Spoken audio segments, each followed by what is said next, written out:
Hi, welcome back to Financial Refresher series. This is chapter 3 of the series. If you missed the previous chapters, make sure to go back and check them out. My name is John Pompati. I am a licensed financial consultant.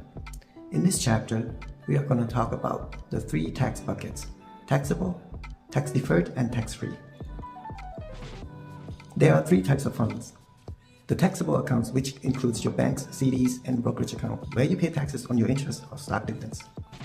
The tax-deferred accounts like your 401k, 403b, and traditional IRA accounts, where your contribution is not taxed now, but it will be taxed later.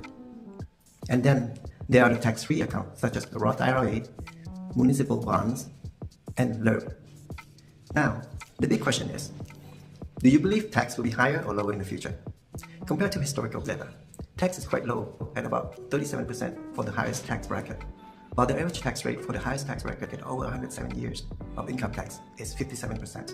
Additionally, US national debt would suggest that taxes may rise in the future.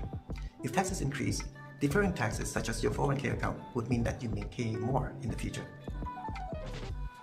To show the comparison for the 3 types of accounts, we establish a scenario where you contribute $1,000 per year that grows at 10% for a period of 20 years, assuming that the tax rate will increase in the future. For this example, the pre-retirement tax rate is 20% and the post-retirement tax rate is 30%.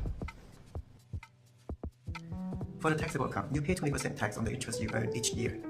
This creates a tax drag, slowing the growth since the tax earned is not fully compounded. With a total contribution of $20,000, after 20 years, the account is valued at $45,762. For the tax-deferred account, your contribution is tax deductible, meaning you save 20% on tax for each contribution.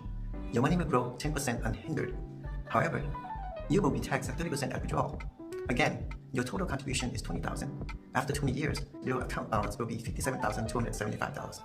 30% of that amount will be taxed when you withdraw. Therefore, your net tax, after-tax money, comes out to be $40,093. And when we add back the tax savings during the contribution period, the tax value comes out to be $44,093. Basically, you grew the money for the IRS. For the tax-free account, your contribution is after-tax money. The account balance grows 10% unhindered. When it's time to withdraw, there is no tax. Your gross contribution is the same as the other scenarios, $20,000. After 20 years, the account balance is $57,275. With 0 tax at withdrawal, you keep the total $57,275. So, if we believe that tax will be higher in the future, we can clearly see that the tax-free accounts provide significantly more wealth than the other accounts. I hope that you find this short financial education informative.